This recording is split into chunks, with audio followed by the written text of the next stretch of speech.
Segala puji bagi Allah Jallat azamatuh wa jalla jalaluhu, yang karena nikmatnya kebaikan-kebaikan menjadi sempurna. Kita tidak akan pernah bisa melakukan kebaikan. Kita tidak akan pernah terhindar dari kemaksiatan kalau Allah tidak menolong kita. Siapa sih kita jemaah? Walaula fadlullahi alaikum wa rahmatuhu ma zaka minkum min ahadin abada. Kalau bukan karena rahmat Allah dan karunia-Nya kepada kalian, tidak mungkin ada satupun manusia di antara kalian yang benar. Nggak ada. Walakin Allah yuzakki man yasha. Tapi Allah lah yang menyucikan siapa yang Allah kehendaki. Malam ini kita bisa berkumpul. Sebagian mungkin meninggalkan keluarganya,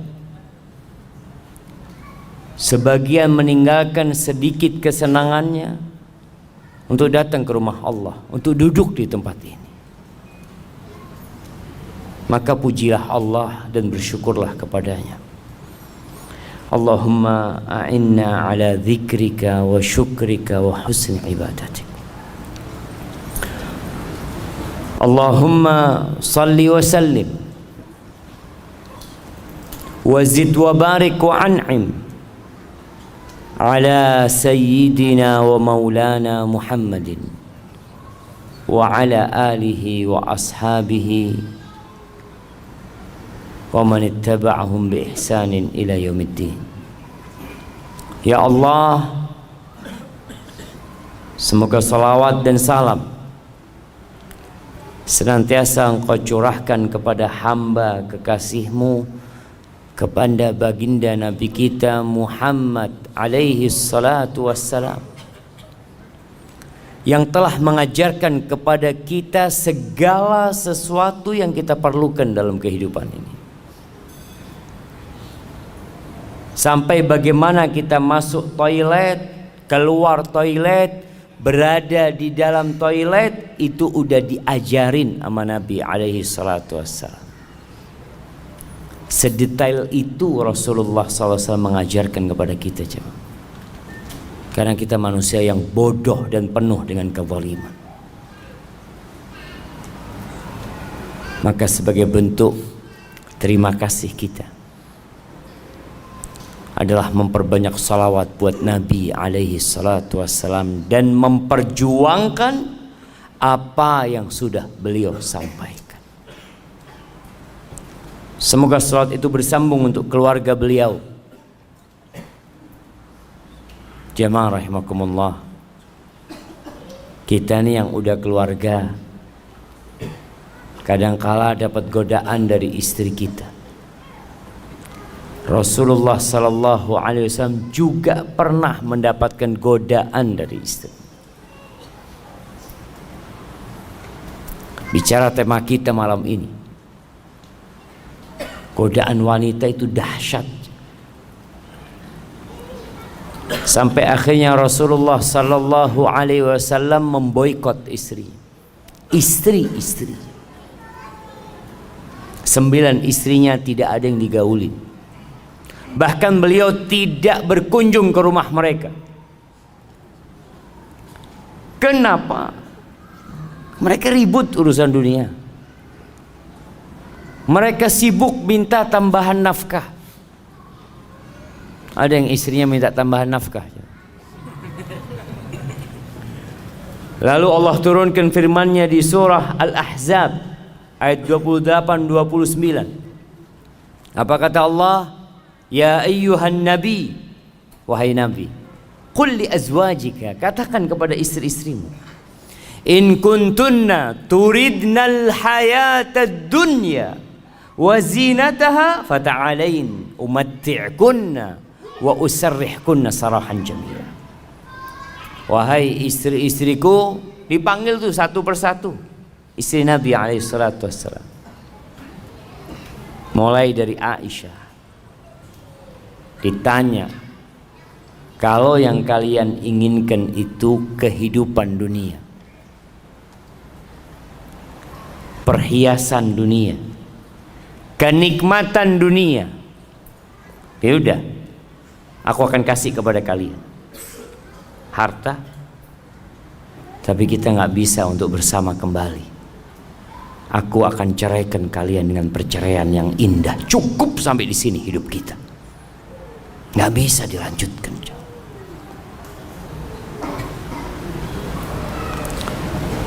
Wa in kuntunna turidna Allah wa rasulahu wad daral akhirah fa inna Allah a'adda lil muhsinati minkunna ajran 'azima. Tapi kalau ambisi kalian itu akhirat, Allah dan Rasulnya dan kehidupan akhirat, maka sesungguhnya Allah menyediakan bagi yang baik di antara kalian pahala yang besar.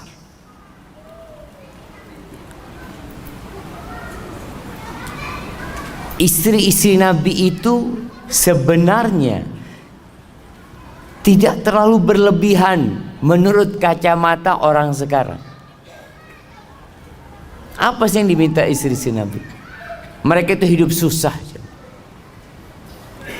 Seringkali Nabi SAW puasa sunnah karena di rumahnya tidak ada makanan. Bagaimana cerita Aisyah radhiyallahu taala anha, marra hilalun thumma hilalun thumma hilal wa lam yuqad fi baiti Rasulillah sallallahu alaihi wasallam nar. Berlalu rembulan, kemudian berlalu rembulan, masuk ke bulan ketiga, dan di rumah Rasulullah SAW itu kompornya tidak hidup. Susah hidup mereka. Tapi itu yang harus dilewatin kadang-kala.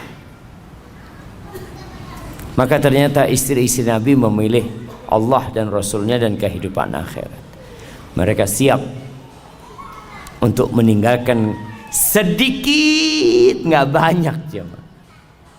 Kenikmatan dunia dan isinya ini sedikit. Kalau antum dapat duit 1 triliun, banyak apa dikit jemaah? Antum pegang 1 triliun dan pegang 1 ekor lalat, bisa 1 triliun bikin lalat? Bisa 1 triliun bikin lalat jemaah? Gak bisa. Supaya antum tahu, dunia ini benar-benar gak ada. Kalaupun ada nilainya dikit. Qul mata'ud dunya qalil, dikit kenikmatan dunia. Maka semoga salat bersambung untuk keluarga Nabi yang mereka telah mendampingi Rasulullah sallallahu alaihi wasallam dalam kehidupan beliau, dan kelak istri-istri Nabi akan mendampingi Rasulullah sallallahu alaihi wasallam di surganya. Dan semoga salat juga bersambung untuk keluarga Nabi, anak-anak Nabi, keturunan Nabi Muhammad sallallahu alaihi wasallam, dan para sahabatnya serta orang-orang yang mengikuti jalannya. Amma ba'd, jamaah rahimakumullah, kita hidup di masa yang gemerlapan kehidupan dunia ini begitu menggoda.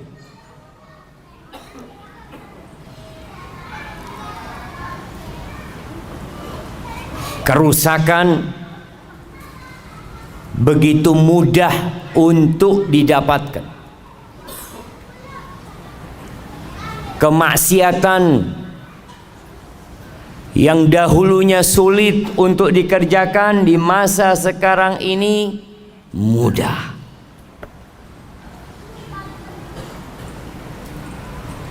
Karena apa? Karena teknologi dan harta ada, fasilitas disediakan semuanya. Zaman dulu jemaah, jangan zaman dulu ya, tahun 90-an ke bawah, Itu yang punya motor itu hanya orang kaya aja. Yang bisa beli motor tuh orang kaya. Sekarang di mana-mana orang punya motor. Dulu orang mau berangkat ke tempat maksiat susah. Sekarang online. Diantar ke tempat maksiat. Nah, begitu mudah. Mau booking tempat maksiat di handphone bisa pilih. Na'udzubillah min dzalik. Maka waktunya kita berhenti sejenak, merenungkan kehidupan ini.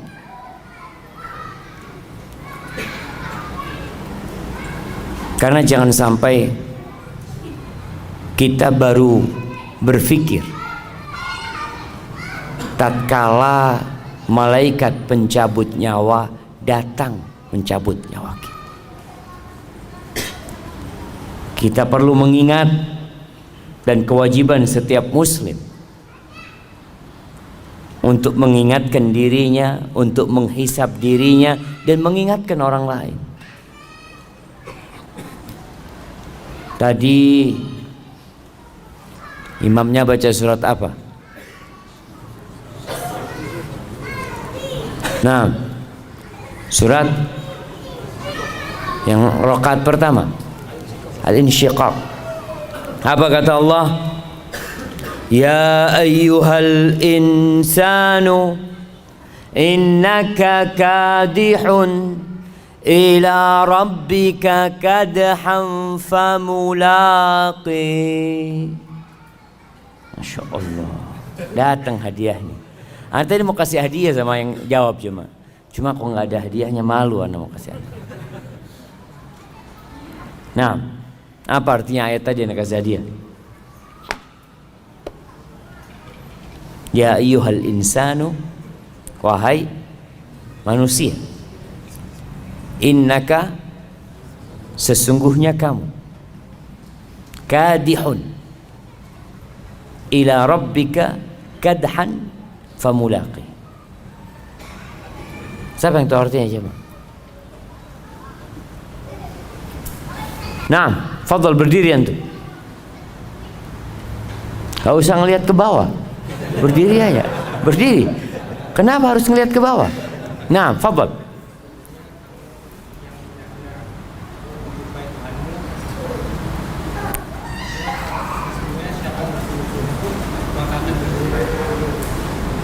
Sesungguhnya siapa yang bersungguh-sungguh akan berjumpa.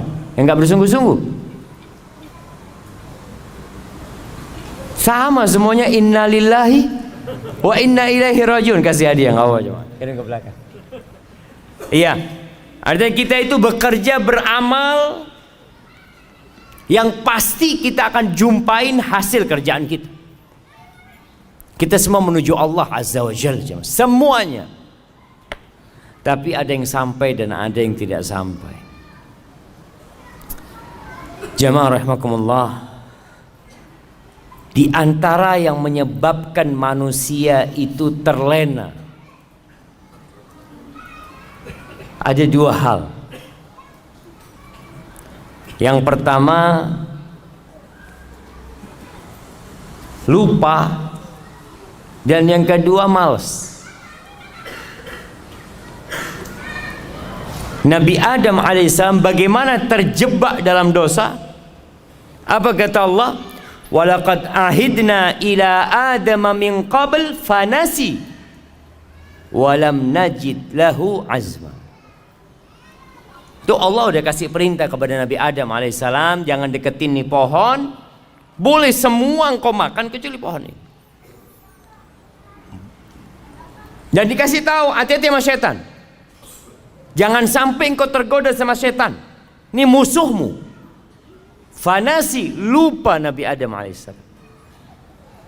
Karena setan pada waktu itu waqasamahuma inni lakum alaminan nasihin. Oh, setan itu kalau suruh kasih nasihat jamaah, sumpah-sumpah. Wallah, aku ini orang suka ngasih nasihat sama kamu.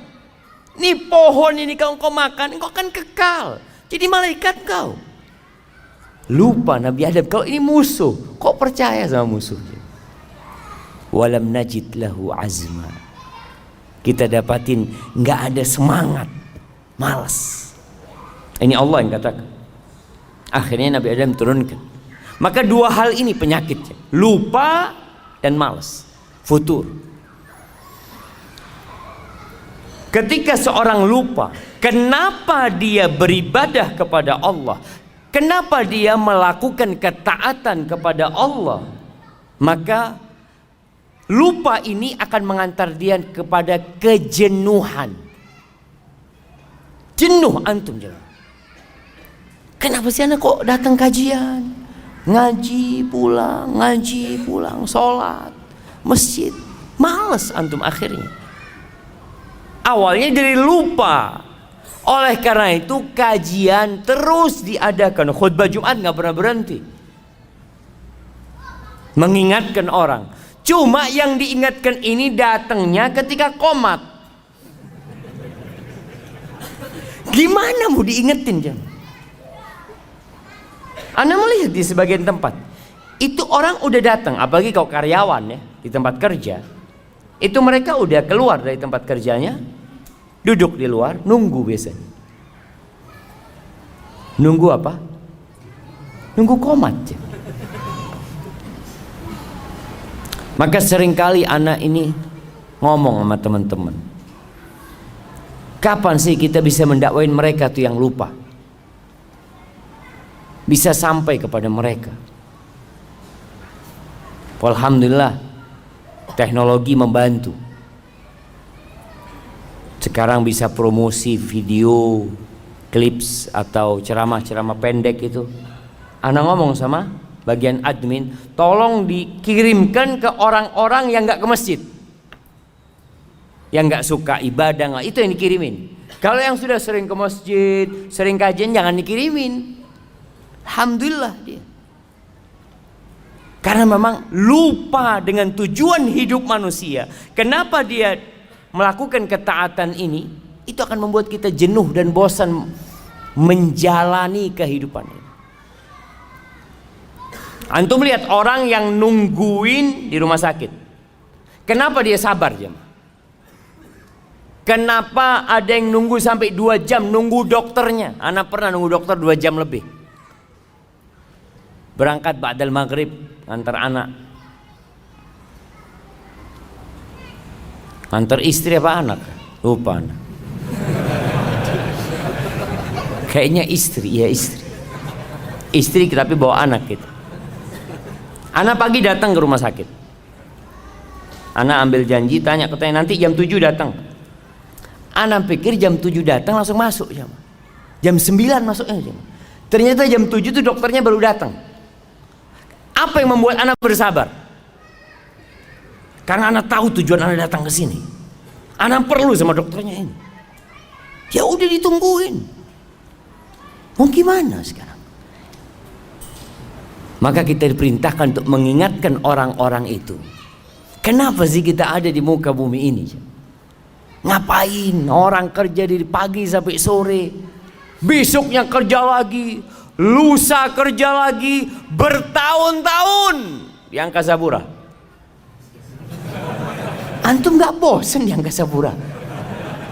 Ini yang kerja Angkasa Pura nggak bosan? Berapa tahun antum? 10 tahun Ustaz. Allahu Akbar.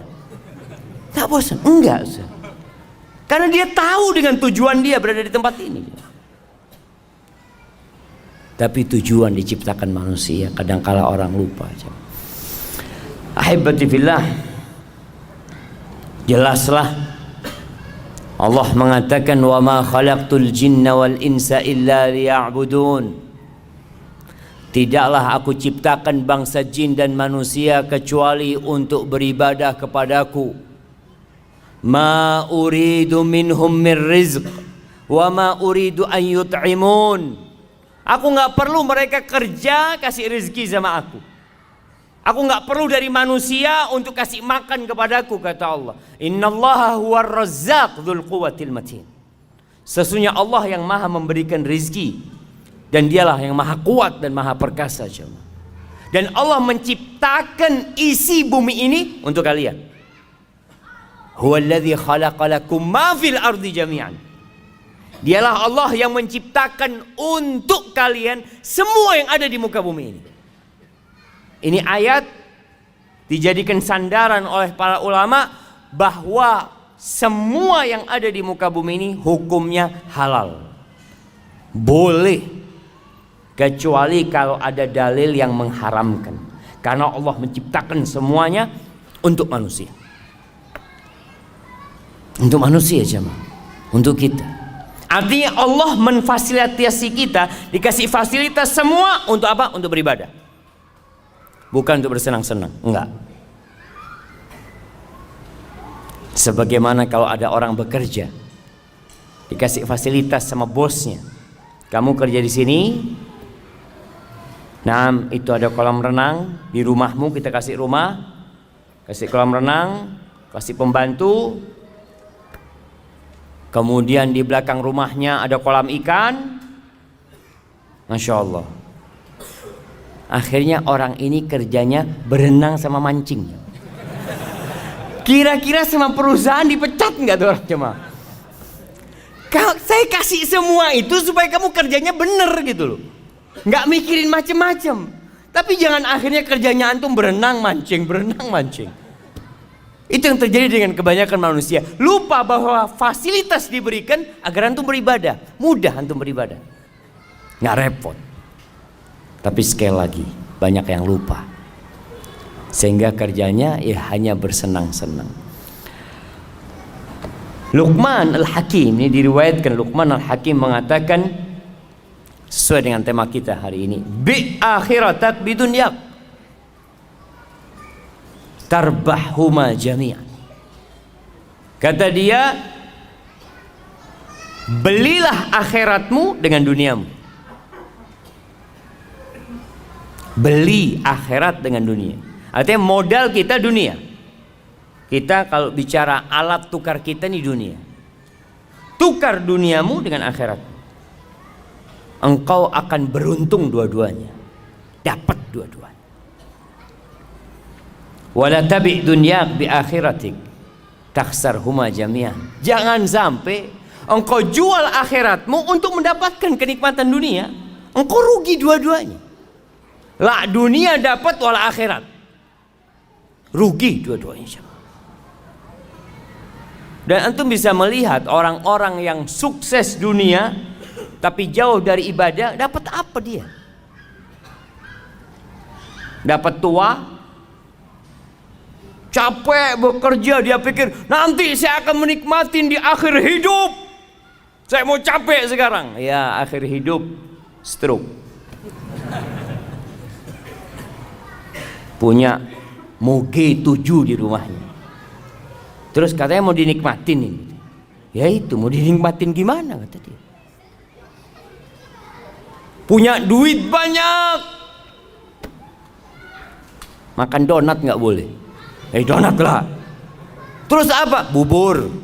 Makan bubur iya. Anak punya duit banyak kayak gini, nggak ada gunanya, nggak ada gunanya. Antum lihat siapa? Maka belilah akhiratmu dengan jual dunia. Kita akan untung dua-duanya. Seperti petani. Antum pernah ngelihat petani jagung nanam rumput? Pernah ngelihat anak mau tanam jagung sama rumput? Jangan. Tanam jagung, rumput tumbuh sendiri. Gitu iya.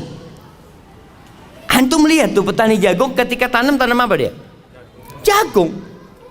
Jagung dia tanam bibitnya, jagung keliling. Subhanallah, tahu-tahu ada rumput.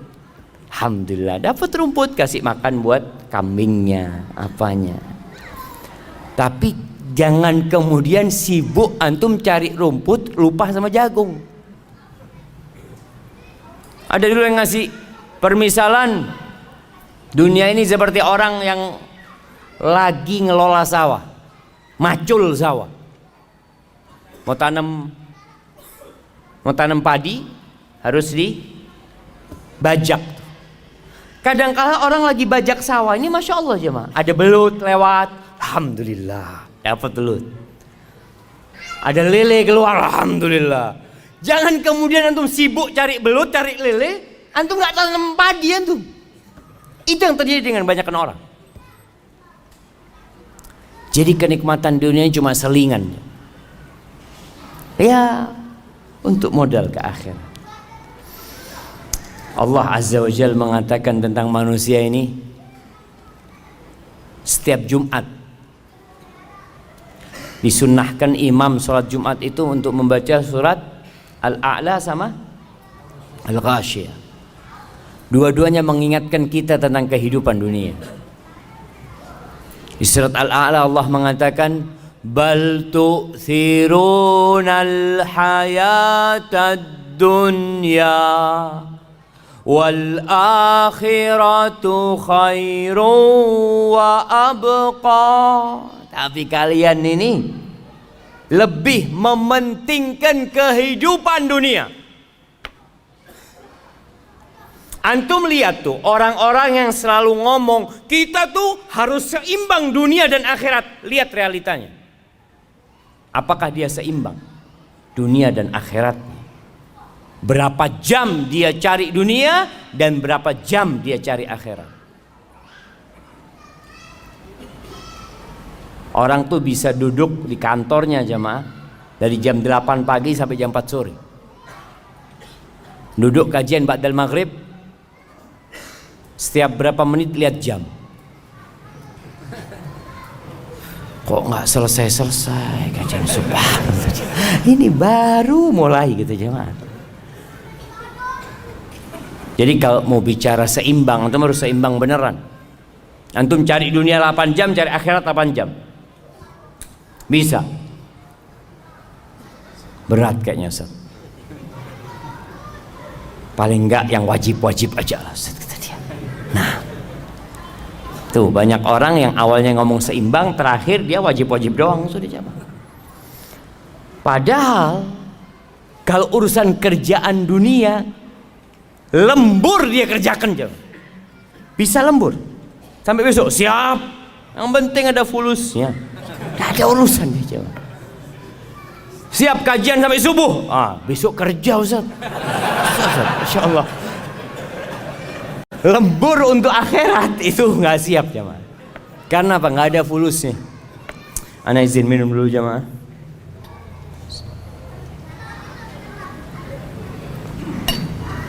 Alhamdulillah. Kalian lebih mementingkan kehidupan dunia, padahal akhirat itu lebih baik dan lebih abadi, kekal jemaah. Banyak sih ayat-ayat dalam Quran yang menjelaskan tentang hakikat kehidupan dunia. Rasul sallallahu alaihi wasallam mengatakan, "Man kanatid dunya hammahu ja'alallahu faqrahu baina 'ainaihi." Barang siapa yang ambisinya dunia, salah. Barang siapa yang dunia ambisinya, sama apa enggak sama yang pertama aja? Beda. Memang dunia itu ambisi dia. Enggak ada dalam benak dia akhirat. Dia kerja, sekolah, mulai sekolah. Jangan bilang kerja, sekolah. Kenapa kamu sekolah? Ya, supaya dapat pekerjaan. Setelah dapat pekerjaan, ya kawin lah. Setelah kawin, punya anak. Terus punya rumah, punya ini tuh. Jadi dari awal itu akhirat tidak ada dalam benak dia aja. Dunia. Jadi pengaturan dalam otak dia itu dunia. Semua dihitung dengan fulus. Kalau antum tahu orang barat tuh punya istilah time is money. Itu dunia. Jadi kalau orang bicara ambisi dunia, waktu adalah uang. Antum duduk di masjid, antum ditanya, antum dapat apa? Maghrib sampai Isya dapat apa antum? Kalau antum buka warung dapat fulus. Antum jualan online dapat fulus. Duduk di masjid, keluar fulus. Karena ambisinya dunia, semua dihitung dengan dunia. Berangkat umroh, haji dihitung sama dunia. Umroh berapa bayarnya? Berapa sekarang jamaah? 25 juta. 25 juta. Keluar fulus itu, tabungan berkurang 25 juta. Kemudian ninggalkan kerjaan. Keuntungan anak sehari itu umpamanya 200.000. Kalau anak ninggalkan kerjaan selama 9 hari 1.800.000 habis. Belum kalau pulang nanti sakit, capek, nanti di sana masih beli oleh-oleh. Aduh, enggak lah, nggak usah umroh. Subhanallah, karena dia ambisinya dunia. Apa yang akan terjadi dengan manusia yang menjadikan dunia ambisi dia? Ja'alallahu faqrahu baina ainai. Allah jadikan kemiskinan itu di hadapan mata dia. Perasaan takut miskin itu ada di depan mata dia, jemaah. Baina ainai, subhanallah ya. Di antara kedua matanya, kata Nabi SAW. Seperti orang pakai kacamata, jemaah. Kemanapun dia memandang, ke atas, ke bawah, ke kanan, ke samping, yang ada takut miskin. Wasyattata alaihi syamlah, urusannya dicerai-beraikan. Enggak kelar-kelar urusan dia, jemaah. Ana sering sampaikan. Dulu ana berpikir orang yang kaya raya, yang sudah sukses itu akan lebih sering di soft pertama. Karena dia sudah selesai dia. Dia mau makan sampai 7 keturunan sudah ada. Dia udah punya keran. Keran dia di rumahnya dibuka itu bukan air yang keluar, jemaah. Fulus. Sudah punya dia keran, jemaah. Tapi kenapa nggak bisa ngisi soft pertama? Urusannya ruwet. Ada banyak pekerjaan dia. Yang meeting sana, rapat sini, ya Allah. Jangan untuk ibadah, untuk keluarga. Sampai ada cerita di Arab sana. Ada satu orang kaya sukses, jemaah. Waktu untuk keluarganya itu sedikit. Sedangkan tetangganya ini miskin. Akhirnya sering kumpul sama keluarga. Habis asar duduk bareng-bareng sama anaknya, makan pisang goreng, minum kopi. Si istri orang kaya ini cemburu dengan keadaan tetangganya. Maka dia ngomong sama suaminya, "Bang, abang itu kok sibuk terus cari fulus? Nggak lihat kayak tetangga kita bisa kumpul sama keluarganya sore-sore, ngobrol, makan bareng. Masa?" Kata, "Iya." Oh ya, pinter nih suaminya, jemaah. Tetangganya dikasih modal kerja, jemaah. Kasih modal kerja sama dia, ruwet hidupnya, nggak lagi kumpul. Sama sekarang katanya.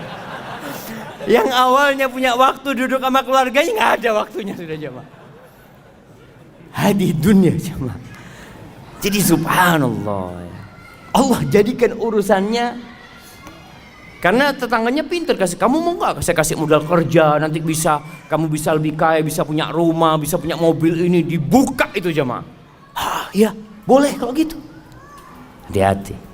Boleh bekerja, nggak dilarang. Kita bicara ambisi. Ambisinya kita tuh ngapain sih hidup di sini?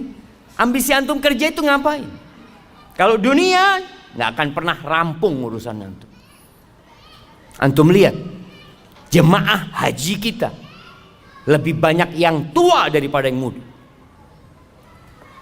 Kenapa? Apa karena mereka baru sukses ketika tua, atau mereka sibuk dengan dunia baru punya waktu ketika tua? Tua pun sama jual sawah. Kenapa nggak dari dulu dijual sawahnya? Kok baru tua jual sawah gitu loh, jemaah. Sama-sama dia jual saham. Enggak, dulu masih ambisinya dunia saham. Oh jangan Ustaz, ini kan usaha Ustaz. Nanti kalau mau mati ya lah nggak apa-apa dijual. Syattata, urusannya dicerai beraikan jamaah. Artinya dia nggak mampu untuk menjadikan waktunya berkah. Quran nggak bisa baca 1 lembar sehari. Sehari selembar nggak bisa. Apalagi one day one juice. Susah. Walam ya'tihi minad dunya illa ma qaddara lah. Dan tidak akan datang dunia kepada dia kecuali sesuai yang sudah Allah takarkan untuk dia.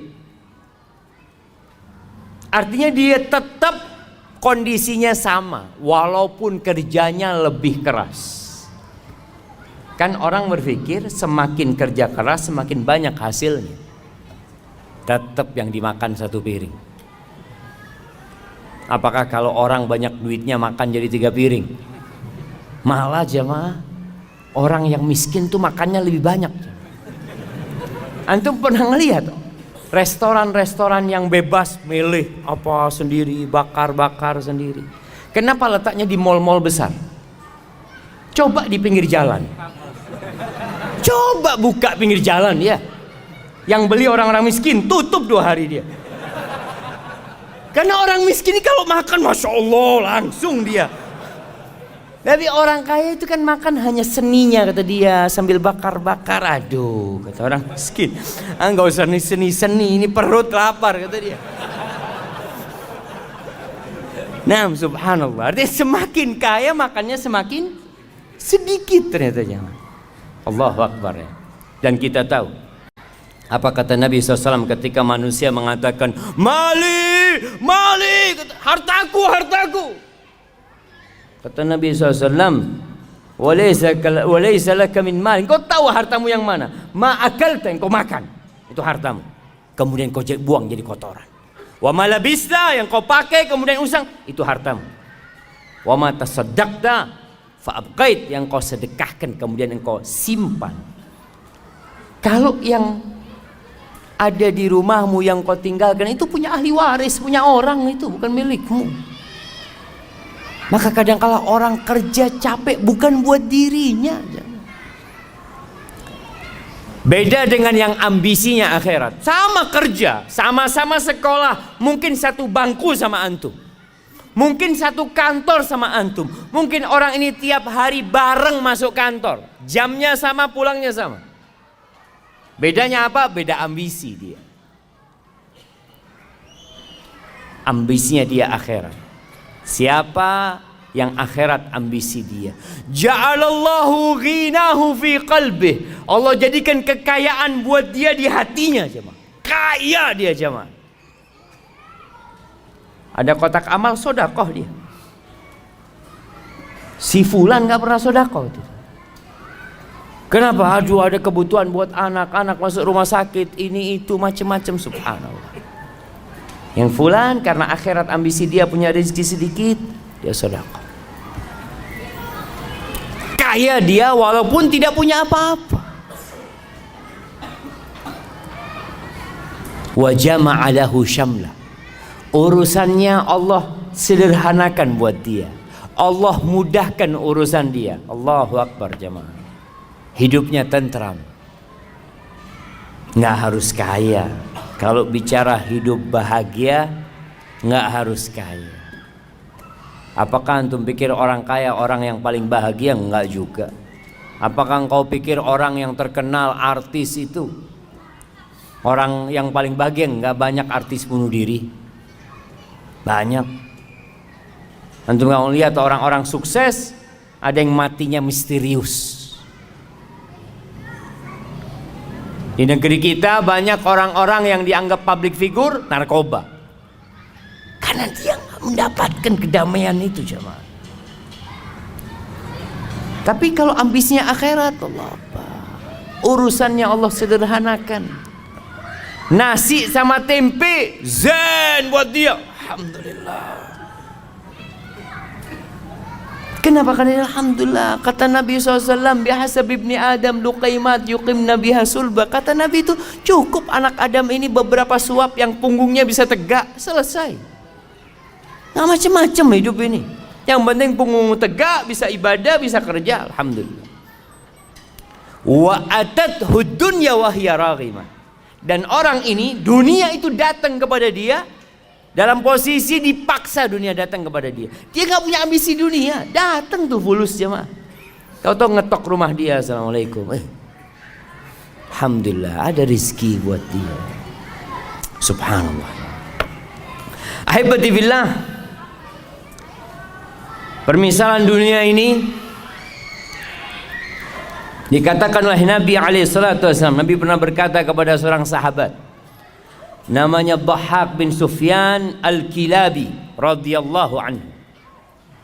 Nabi mengatakan, "Ya Dhahhak, ma ta'amuka?" Dhahhak, makananmu apa sih? Qala ya Rasulullah, al-lahmu wal laban. Wahai Rasulullah, alaika salatu wassalam ya Rasulullah. Yang aku makan itu daging dan minumku susu. Qala thumma yasiru ila madza? Terus itu daging itu susu jadi apa? Bingung Dhahhak. Jadi apa jemaah? Daging, antum kalau ngelihat ya, steak. Antum lihat steak yang dikasih macam-macam atasnya, ada bumbunya, makannya pakai garpu, satunya dipotong. Jadi apa nanti jemaah? Dhahhak nggak berani ngomong jadi kotoran. Masa sama Nabi SAW ngomong kotor? Subhanallah, adab dan etikanya para sahabat. Dia tidak ngomong jadi kotor. Dia mengatakan, ila ma qad alimta ya Rasulullah. Menjadi sesuatu yang engkau sudah tahu wahai Rasulullah SAW. Subhanallah. Itu adab dan etika para sahabatnya. Apa kata Nabi SAW? Fa inna Allah tabaraka wa ta'ala daraba ma yakhruju min ibni Adam mathalan lid dunya. Sesungguhnya Allah menjadikan apa yang keluar dari perutnya anak Adam itu permisalan untuk dunia ini jemaah. Dunia ini kayak gitu jemaah. Di riwayat lain, itu hadis tadi diriwayatkan oleh Imam Ahmad. Di riwayat Ibnu Hibban, Rasulullah SAW mengatakan, inna mat'am ibni Adam duriba lid dunya mathalan bima kharaja min ibni Adam wa in qazzahahu wa mallahahu fandur ma yasiru ilaih. Walaupun makanan itu dikasih hiasan ya. Antum kalau makan di restoran-restoran bintang 5 ya, kadang-kadang kasih piring ada tutupnya, nanti masih keluar asap, dibuka, masya Allah ada sayur-sayurnya yang kecil, di model bintang, di model gunung, model apa, makanan macam-macam, masya Allah. Kata Nabi SAW, akhirnya jadi apa? Mau dibikin seperti apa? Oh, ada yang makanan muncung kayak gunung tadi itu jemaah. Ada yang warna merah, warna kuning, macam-macam manusia bikin makanan, jadinya apa? Kita tahu, hadhihi hiyad dunya. Itu dunia kita jemaah. Akhir dunia menuju kepada kerusakan. Rumah yang dibangun begitu indahnya, gedung-gedung yang tinggi.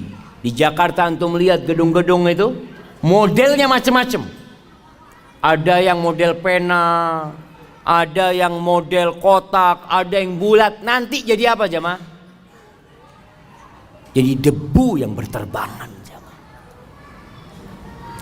Maka jangan sampai kita terpedaya dengan sesuatu yang akhirnya jadi kotoran. Ibnul Qayyim rahimahullahu ta'ala ketika menjelaskan tentang hadis tadi, dia mengatakan, famaghtarra biha wala sakana ilaiha illa dhu himmatin daniyah. Maka tidak akan ada orang yang tertipu dengan dunia yang kemudian condong kepada kehidupan dunia, kecuali orang yang punya ambisi rendahan. Wa aklin hakir, akalnya remeh, akalnya itu kecil, nggak besar dia jemaah.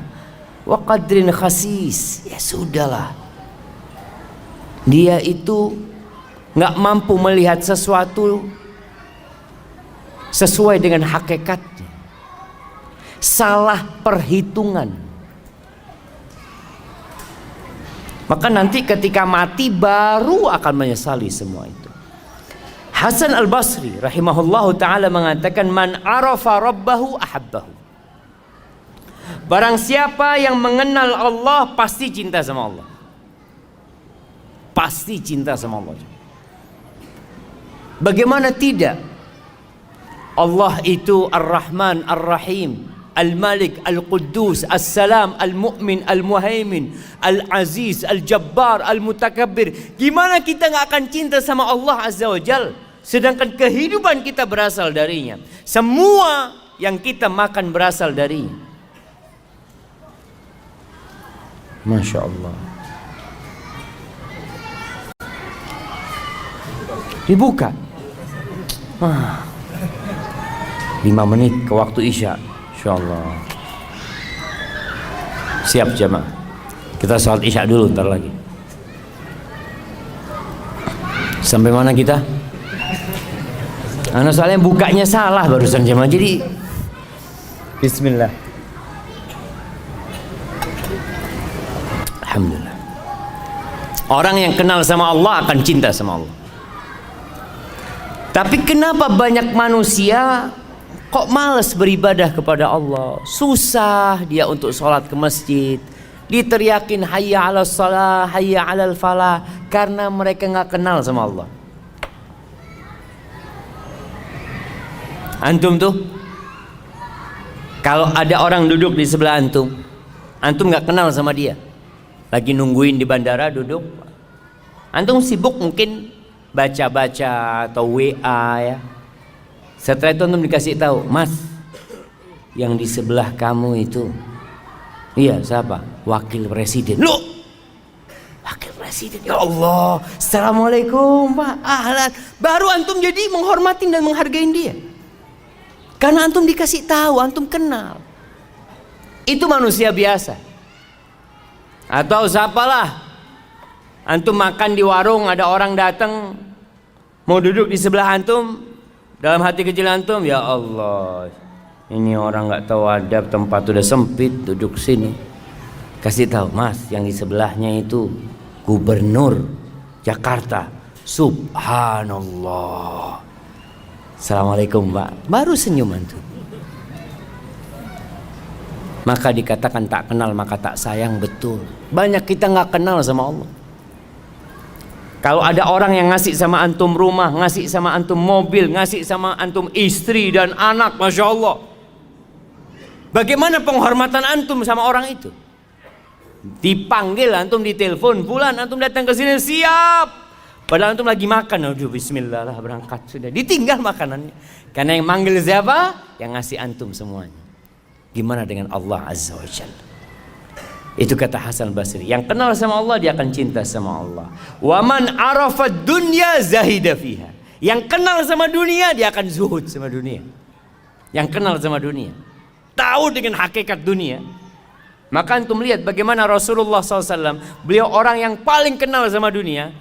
Ketika ditawarin, Masya Allah, tawarin gunung jadi emas ya, ditawarin kenikmatan-kenikmatan dunia. Sampai Umar bin Khattab nangis, sahabat nangis melihat susahnya hidup Nabi SAW. Lalu apa kata Nabi? Mali walid dunya. Apa urusanku sama dunia ini? Innama mathali wa mathalud dunya karakibin istadhalla tahta syajaratin thumma raha wa tarakaha.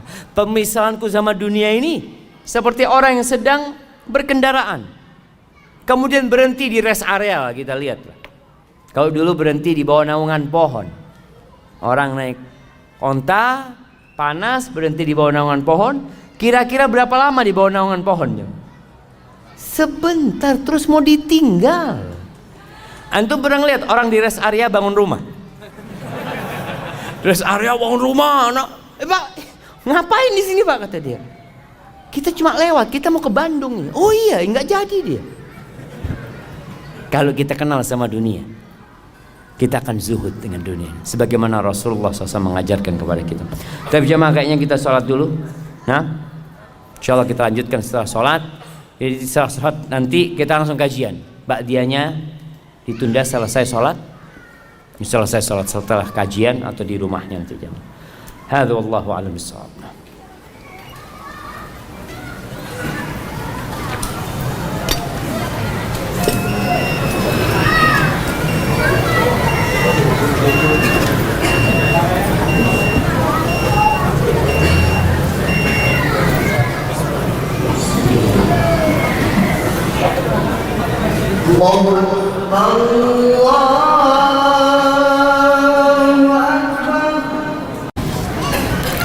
Wassalatu wassalamu ala Rasulillah.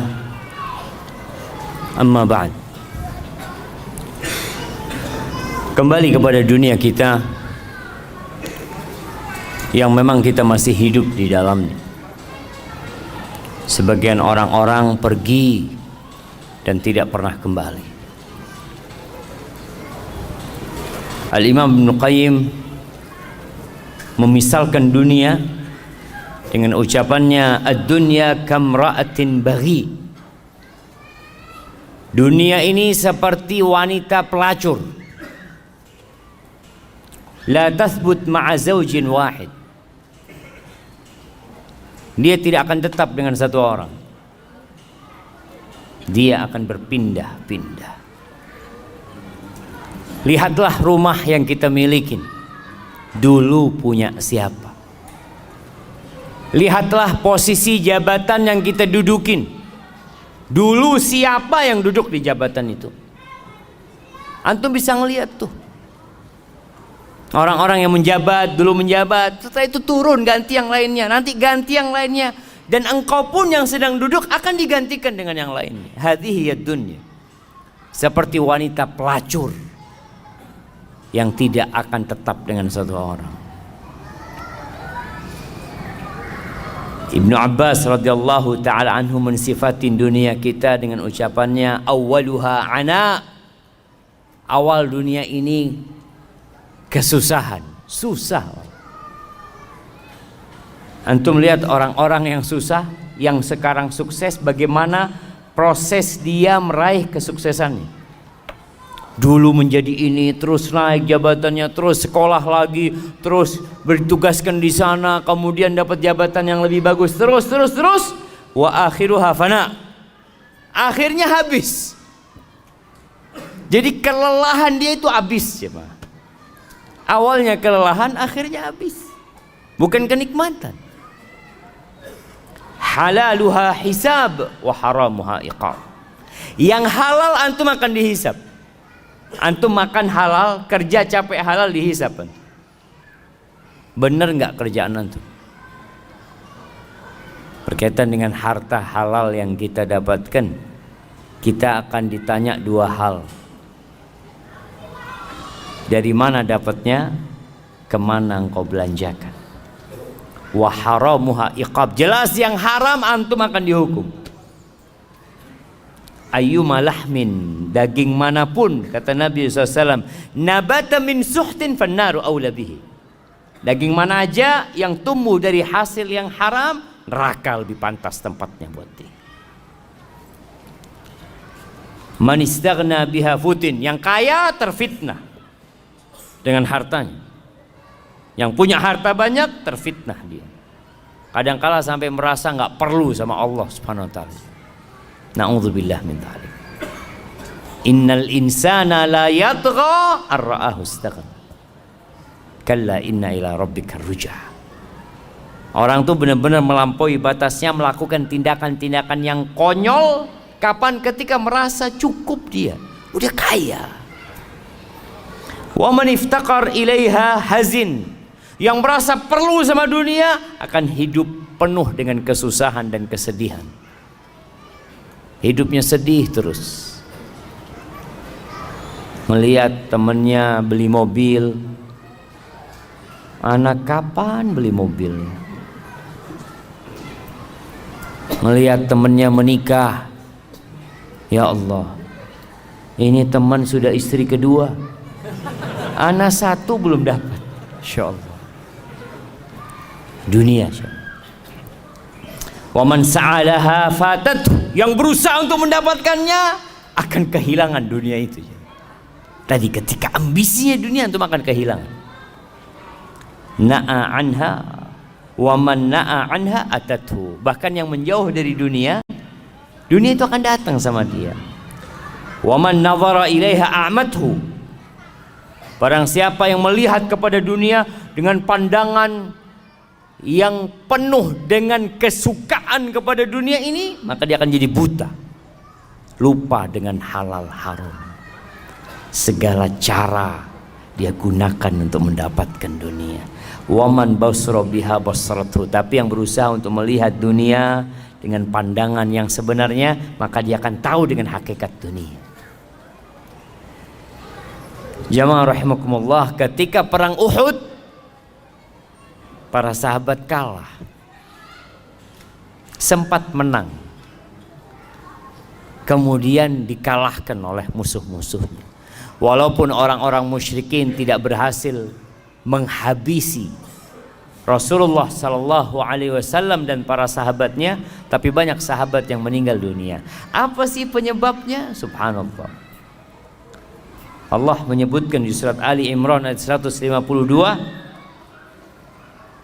walaqad sadaqakumullahu wa'dahu ittahussunahum bi'idhnih hatta idza fashiltum wa tanaza'tum fil amri wa asaitum min ba'di ma arakum ma tuhibbun. Nih Allah janji dan Allah tepati janjinya.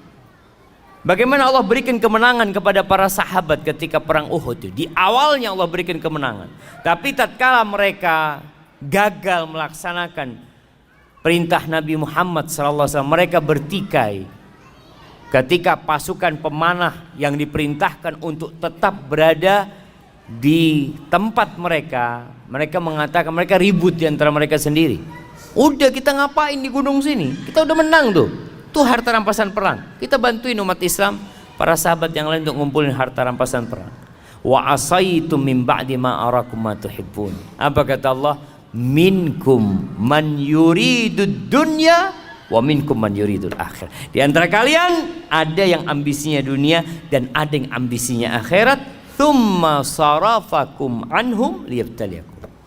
Akhirnya bukan dapat kemenangan, malah dapat kekalahan. Untuk apa? Untuk menguji kalian, supaya kita sadar. Ketika antum gagal dalam kehidupan ini, untuk meraih sesuatu, itu sebuah peringatan dari Allah buat kita supaya kita jadi lebih baik lagi. Antum mau kejar sampai kemana? Kalau ada yang di PHK umpamanya dari tempat kerjanya, antum nanti akan di PHK selama-lamanya. Kalau sekarang antum di PHK masih punya rumah kadang-kadang, nanti antum di PHK taruh di kuburan sama orang-orang. Selesai urusan. Dikatakan bahwasanya ada 4 racun. Ini seorang yang bijak menyebutkan ada 4 racun dan ada 4 penawarnya.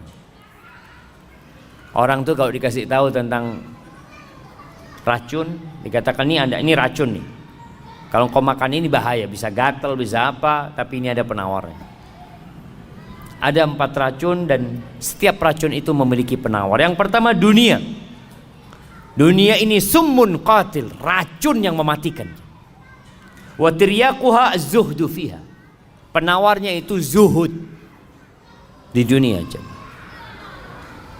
Zuhud itu bukan berarti miskin. Siapa yang tahu arti zuhud? Anak kasih hadiah. Nah, fadhal. Yang keras.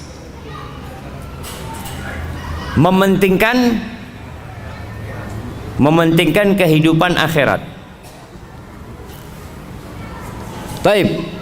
Yang lainnya sebelah kanan. Nah. Juhud berusaha untuk meninggalkan urusan dunia.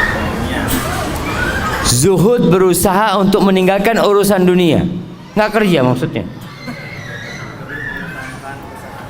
Lebih mengutamakan ke urusan akhirat. Sama aja lah. Kasih hadiah yang kecilnya. Tapi yang lainnya, fadhal. Zuhud itu adalah menempatkan dunia pada tangannya, kemudian menjadikan akhirat itu di hatinya. Zuhud itu menempatkan dunia di tangan dan akhirat di hati. Masya Allah. Lebih dalam lagi nih jemaah. Kasih yang besar nggak apa jemaah. Baik. Nah, fadhal belakang. Ya antum menoleh ke belakang. Fadhal berdirilah biar kelihatan. Ini zuhud jemaah, berdirinya separuh. Nah, kenapa nggak berdiri? Masya Allah. Masya Allah. Fadhal kirim yang besar jemaah. Antum dengar jemaah? Tarku ma la yanfa' fil akhirah. Meninggalkan hal-hal yang tidak bermanfaat di akhirat. Itu zuhud. Dia tadi semuanya zuhud. Tapi karena anak hafal yang ini, anak kasih yang besar hadiahnya. Nah, itu definisi Syekh bin Utsaimin rahimahullahu taala ketika mengatakan az-zuhdu tarku ma la yanfa' fil akhirah. Meninggalkan segala sesuatu yang tidak bermanfaat di akhirat. Kalau harta bermanfaat di akhirat, antum cari harta. Tapi buat akhirat tadi jamaah. Kalau ternyata jabatan itu bermanfaat buat akhirat antum, antum kejar tuh jabatan. Tapi buat akhirat.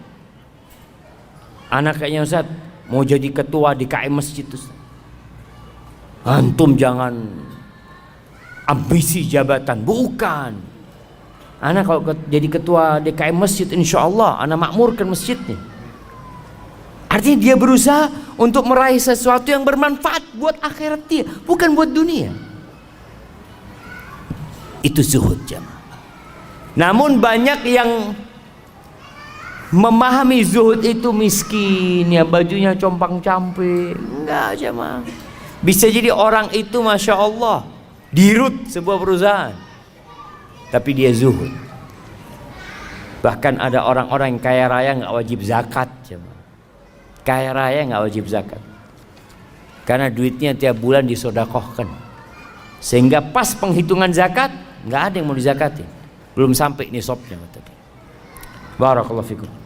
Anak kok buka ini ya, astagfirullah. Dan yang pertama tadi dunia, racun yang mematikan, penawarnya adalah zuhud di dalamnya. Yang kedua harta, mal. Allah mengatakan wa tuhibbunal mala hubban jamma. Harta ini racun. Bahkan kata Nabi alaihi salatu wasallam, likulli ummatin fitnah wa fitnatu ummati al-mal. Setiap umat itu ada fitnah dan fitnah umatku itu harta. Antum lihat pembunuhan yang terjadi, apa penyebabnya? Harta. Kakak beradik tidak bertegur sapa, apa sebabnya? Harta. Wallahi jamaah, kalau antum lihat bagaimana harta ini membuat banyak nyawa melayang, tali silaturahim terputuskan, racun harta ini. Terus apa penawarnya? Zakat dan sodako. Kalau antum sudah sodako, masa antum mau makan hartanya orang? Enggak lah, anak buat akhirat anak. Kalau bicara sodako nggak diterima kalau sodako dari yang haram, nggak ada gunanya antum. Maka bersihkan harta antum dengan zakat dan perbanyak sodako. Kemudian dikatakan termasuk racun itu al-kalam, ngomong. Ada orang itu dikasih bala suka ngomong, suka bicara. Terus apa penawarnya? Zikrullah, sering berzikir. Jadi antum kepingin ngomong, ahsan zikir. Kepingin ngomong lagi, ahsan zikir. Karena ada orang yang terfitnah ngomong terus kerjanya. Kalau nggak ngomong, sekarang ngomongnya pakai tulisan, komen terus kerja, masya Allah, antum nggak ada kerjaan gitu. Ya itu Zat, komentator dari dulu jamaah. Subhanallah, ana pernah dulu waktu masa ada Piala Dunia lah di mana. Setiap negara itu kan kirim apa? Pemainnya jemaah. Kemudian karikatur di koran itu Indonesia bukan kirim pemain, kirim komentator. Iya. Ada yang suka ngomong, suka memberikan komentar, dan ana rasa obat dari komentar ini adalah zikr. Udahlah, jangan semua dikomentari. Antum mengucapkan Masya Allah, Subhanallah, Astagfirullah, Allahu Akbar, itu akan lebih indah. Kemudian yang termasuk racun ini al-qadha, hakim yang memutuskan. Orang itu kalau dapat jabatan itu, Allahu Akbar, dikatakan orang yang dikasih jabatan apalagi jadi hakim itu disembelih tanpa pisau. Jabatan dia sangat menakutkan. Terus gimana Ustaz? Apa penawarnya? Adil. Berbuatlah yang adil sudah. Anak kemarin membaca berita ada hakim yang dibunuh. Ya, konsekuensi ketika seorang menegakkan keadilan mungkin nyawa antum yang akan melayang. Tapi mau tidak mau, kehidupan ini nggak lama. Kalau nggak besok, lusa kita akan mati. Jamaah rahimakumullah, Utsman bin Affan radhiyallahu anhu diriwayatkan mengatakan hammud dunya zulmatun fil qalb. Ambisi dunia itu menyisakan kegelapan di dalam dada, di dalam hati. Antum nggak bisa tidur, bingung. Ketika mikirin dunia, wallahi antum bingung. Wa hammul akhirah nurun fil qalb. Tapi ambisi akhirat itu cahaya di hati. Jadi ketika antum berambisi untuk akhirat, terang antum melihat jalan hidup ini jemaah. Terang. Antum tidak akan berada dalam kegelapan. Dan yang terakhir, berkaitan dengan tema kita hari ini, Rasulullah sallallahu alaihi wasallam banyak berdoa. Mengatakan Rabbana atina fid dunya hasanah wa fil akhirati hasanah wa qina adzabannar. Antum perbanyak nih doa. Kalau kita lihat dari doa ini, kalau persentasenya jemaah, doa ini 3 bagian yang disebut dengan doa sapu jagat ya. Yang pertama, Rabbana atina fid dunya hasanah. Ya Allah, berikan kepada kami kebaikan di dunia. Apa kebaikan di dunia? Berbagai macam penafsiran para ulama, ada yang mengatakan ketaatan kepadamu ya Allah, bisa beribadah kepadamu. Itu kebahagiaan di dunia. Memiliki harta yang membantu kita untuk meraih akhirat kita. Artinya kita hidup di dunia perlu kebahagiaan, tapi semuanya yang mengantarkan kepada akhirat. Wa fil akhirati hasanah. Dan berikan kebahagiaan di akhirat. Kita minta kepada Allah Subhanahu wa taala agar kita bisa selamat ketika dibangkitkan dari kubur, kemudian melewatin satu persatu hal-hal yang sangat menakutkan di padang mahsyar sampai bisa selamat masuk surga. Waqina adzabannar, dan selamatkan kami dari api neraka. Jadi dunia hanya sepertiga aja. 2/3-nya buat akhirat kita.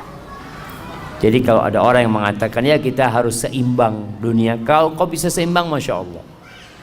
Tapi paling tidak jangan sampai ambisi kita itu adalah dunia saja.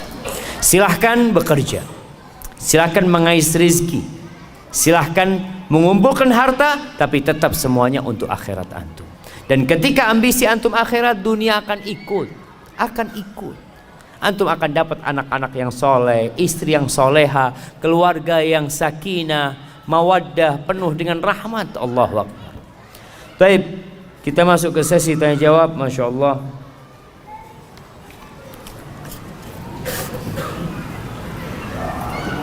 Ini niat jamaah sampai di print sama dia.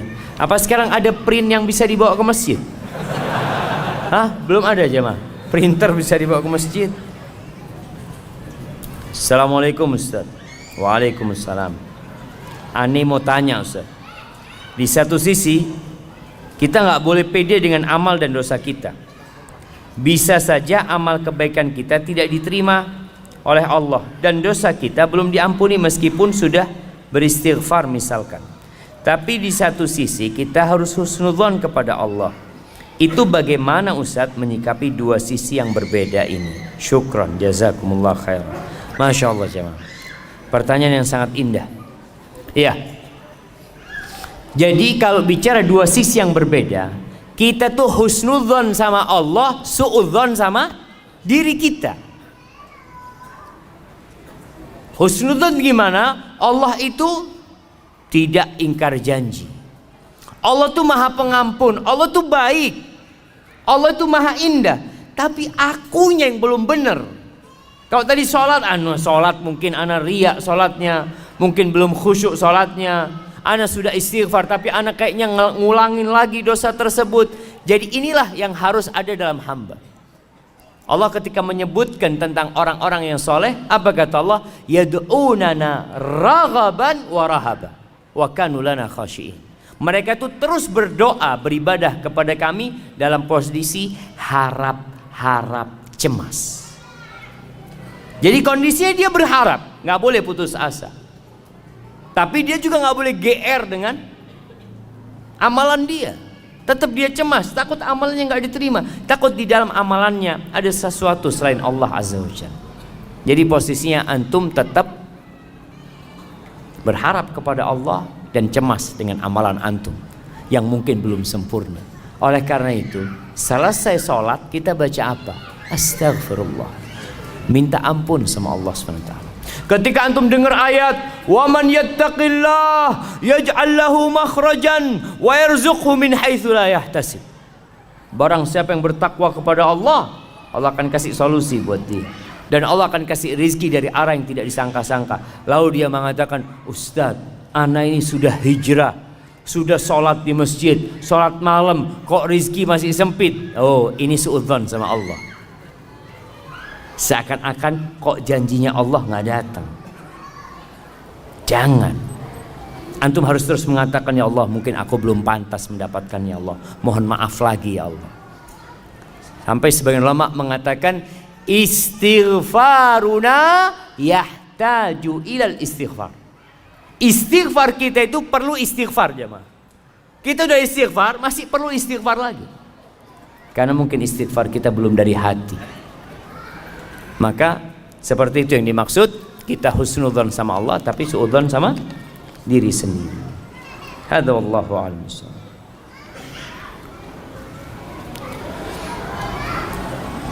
Ustaz, mohon nasihatnya.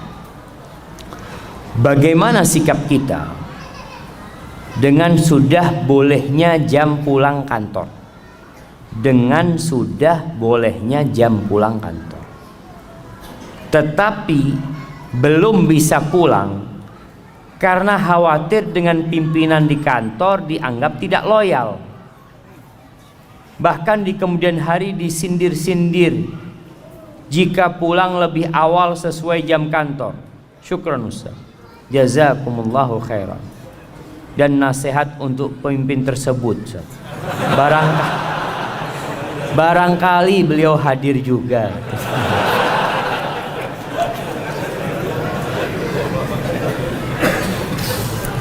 Jamaah rahimakumullah.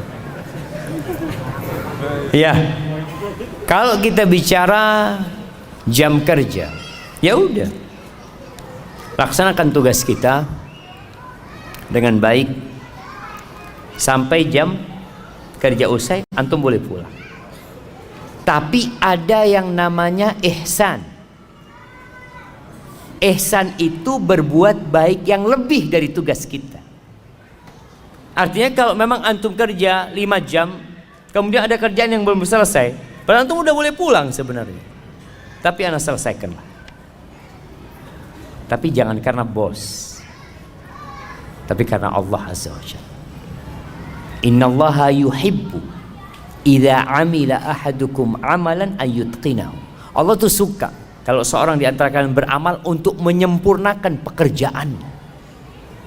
Ini babnya bukan gaji lagi. Kalau antum lembur ada gaji. Tapi ini babnya pahala di sisi Allah Azza wa Jalla. Kemudian kalau antum dikatakan tadi untuk menjaga kebersamaan di kantor ya. Mungkin bos punya kerjaan yang belum selesai yang perlu kita bantu. Makanya antum jaga hubungan baik dengan bos, dengan atasan. Datang, bos, ada yang bisa anda bantu? Kalau enggak anda pamit mau pulang, bos. Jadi tetap hubungan itu baik. Atasan merasa dihargain. Kenapa? Apa nggak bisa seperti itu? Atau kita yang penting pulang sudah. Udah jam kantor selesai, bos. Anda nggak perlu pamit sama antum. Masya Allah. Ini hanya sekedar babnya bab adab lagi. Ketika antum datang, bos, ana ada acara, kalau diizinkan ana mau pulang dulu. Tapi kalau ada kerja yang bisa ana bantu, ana bantu. Komunikasi yang baik jemaah, sehingga nggak ada lagi sindir-sindiran kayak gitu. Dan sejatinya bos kalau ngelihat sudah waktunya pulang, fadhol pulang. Tapi kan masalahnya kita menjaga kebersamaan di dalam sebuah tempat kerja.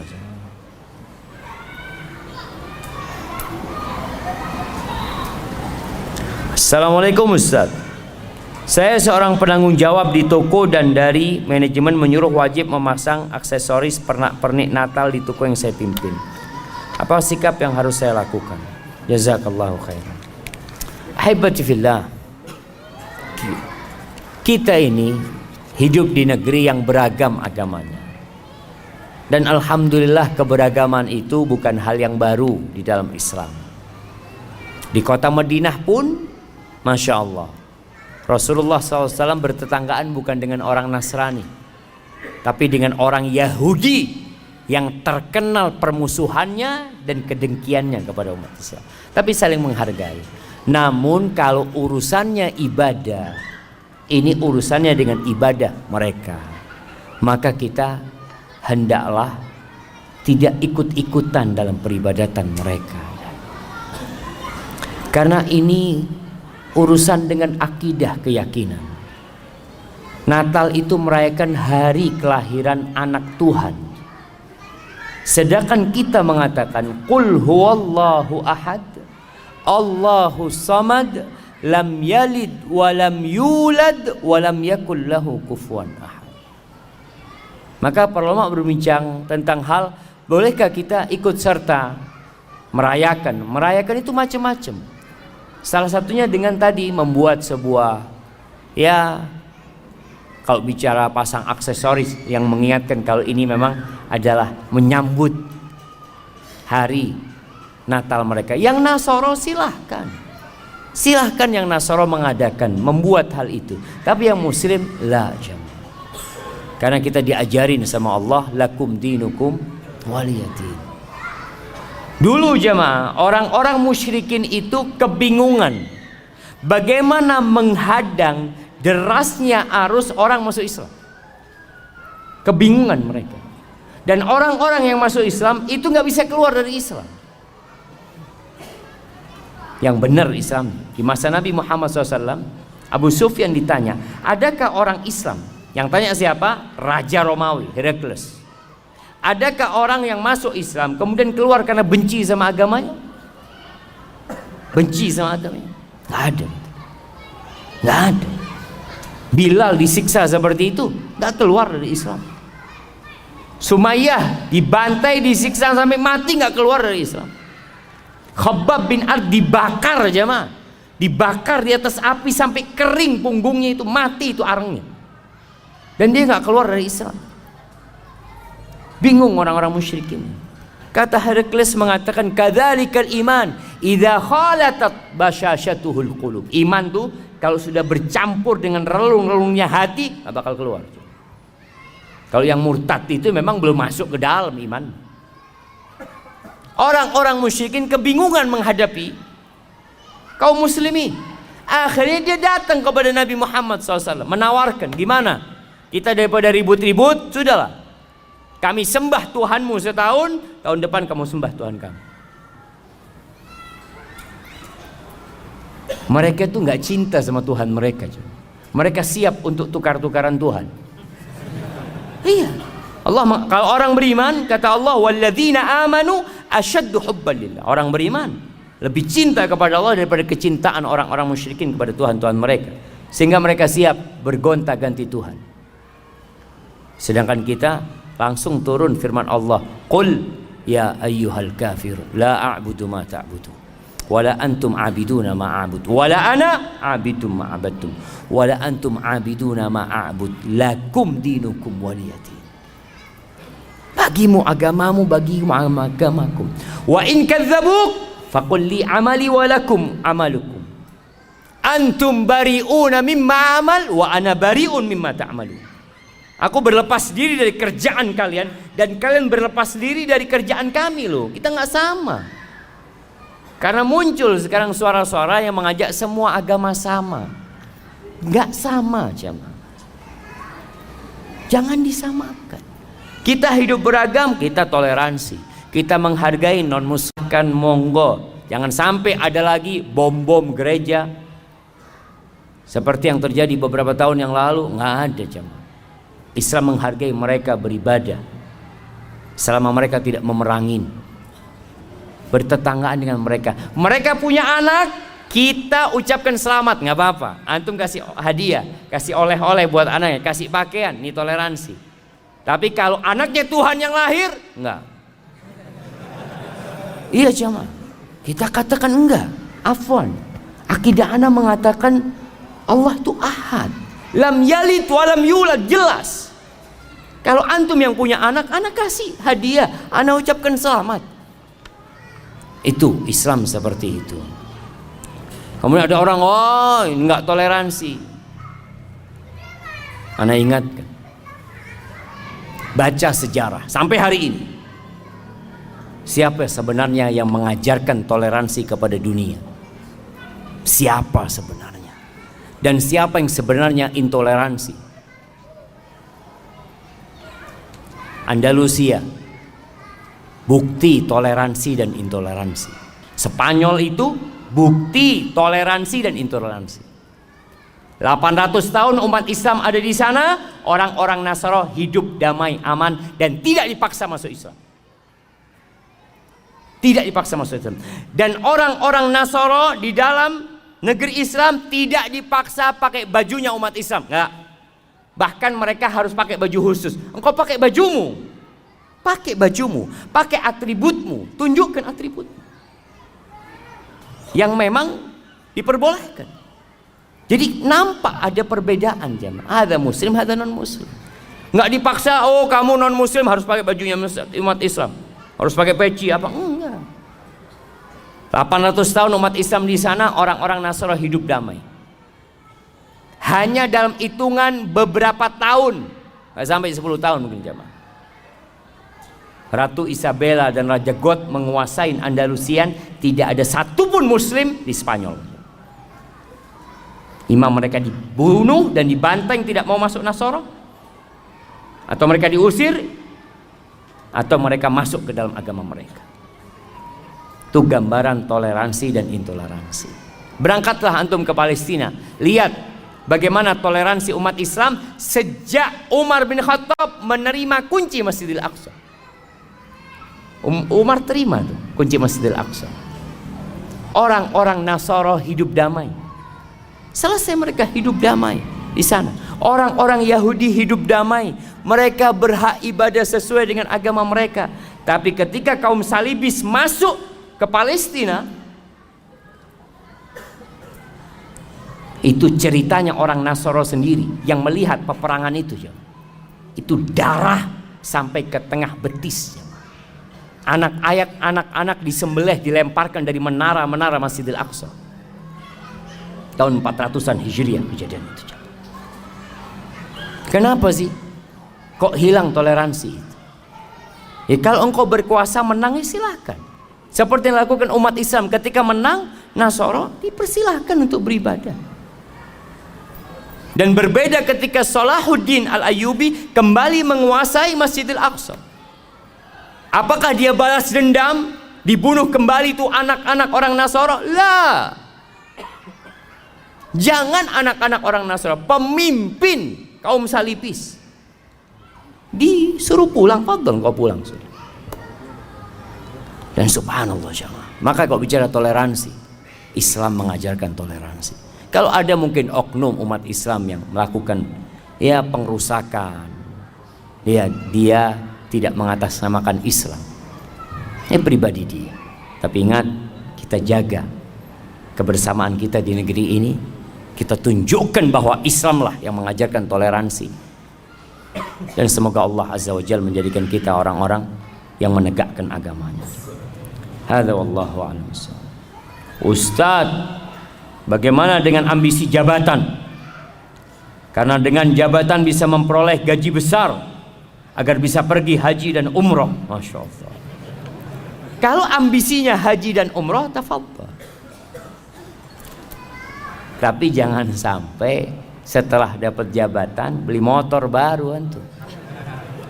Umrohnya nantilah kalau udah beli motor. Antum ambisinya benar-benar akhirat, tunjukkan kepada enggak ya Allah. Aku enggak ada urusan apa-apa sama dunia ini. Aduh, hanya ingin berangkat umroh dan haji. Aku udah rindu kami berangkat umroh dan haji. Tapi itu harus dibuktikan jemaah. Bagaimana maksud hadis tentang setelah makan bawang jangan mendekati masjid? Saya belum paham, Ustaz. Jamaah rahimakumullah, masjid ini tempat berkumpul, tempat beribadah. Dan Rasul sallallahu alaihi wasallam mengatakan innal malaikata tata'adza mimma yata'adza minhu ibnu Adam. Malaikat itu terganggu yang manusia terganggu dengan. Salah satunya adalah aroma yang nggak enak, aroma yang nggak nyaman. Dulu aroma yang tidak nyaman itu bawang, ya sampai sekarang sih. Cuma di Indonesia ini orang makan bawang mentah itu hampir nggak ada. Rasul SAW menganjurkan kalau harus makan bawang ya dibunuh, aromanya itu dengan dimasak, aromanya itu udah keluar. Tapi di beberapa negeri itu bawang itu kayak apel jemaah, dimakan bawang. Ana ngelihat ya Allah. Dan baunya masya Allah. Kalau antum sholat di samping dia, Allah, aduh nggak jadi, Allah Akbar. Terganggu antum. Makanya sama Nabi SAW yang seperti ini nggak boleh mendekat ke masjid karena kau mengganggu orang lain. Orang datang ke masjid untuk khusyuk, makanya dianjurkan pakai parfum, pakai wangi-wangian, bukan pakai parfum dari bawang. Indonesia apa yang bau jemaah? Pete, jengkol. Tapi mungkin ada kondisi tertentu yang kalau berkeringat itu memang jadi bau. Maka yang sama dikiaskan dengan bawang tersebut. Artinya kalau antum makan bawang kemudian menimbulkan aroma, itu yang jangan mengganggu. Kalau antum mau ke masjid pakai parfum lah. Kalau bisa pakai parfum yang modelnya taruh di dinding jemaah, tiap 5 detik nyemprot gitu ya, serot gitu ya. Karena kan takut aromanya antum ganggu sama yang lain. Artinya intinya antum nggak boleh ganggu umat Islam ketika beribadah. Dan bolehkah pindah ketika antum sholat di sebelah antum bener-bener aromanya nggak kuat antum, boleh nggak antum pindah? Boleh. Kalau memang benar-benar hilang kehusyuan antum, pindah. Terus Ustaz, yang di sebelahnya pindah semua nanti Ustaz. Artinya antum pindah ke belakang mamanya, yang belakang maju ke depan. Allahu Akbar. Ana ditipu sama fulan. Artinya dia harap di soft itu dapat pahala menyambung soft, ternyata dikasih aroma ya. Tapi mungkin yang maju itu aromanya sama, jadi tidak terlalu apa jemaah, nggak terlalu berasa lah. Pertanyaan terakhir jemaah. Ustadz, ana mau bertanya Ustadz. Saat ini ana dan suami alhamdulillah sudah mengenal sunnah. Tapi suami ana kalau dibangunkan sholat subuh susah banget Ustadz. Sampai pernah ana nyerah untuk bangunkan sholat. Apakah harus dengan cara keras Ustadz? Agar suami ana tidak susah dibangunkan. Walaupun susah pada akhirnya sih tetap sholat Ustaz. Tapi jalannya kalau sudah adzan sudah selesai. Mohon nasihatnya Ustaz agar ana tetap sabar membangunkan suami ana sholat subuh. Syukran Ustaz. Allah Azza wa Jal berfirman, wa'mur ahlaka bis salati wastabir 'alaiha. Perintahkan keluargamu itu untuk sholat dan sabarlah menghadapinya. Ini perintah sejatinya buat suami kepada istri dan anak-anak.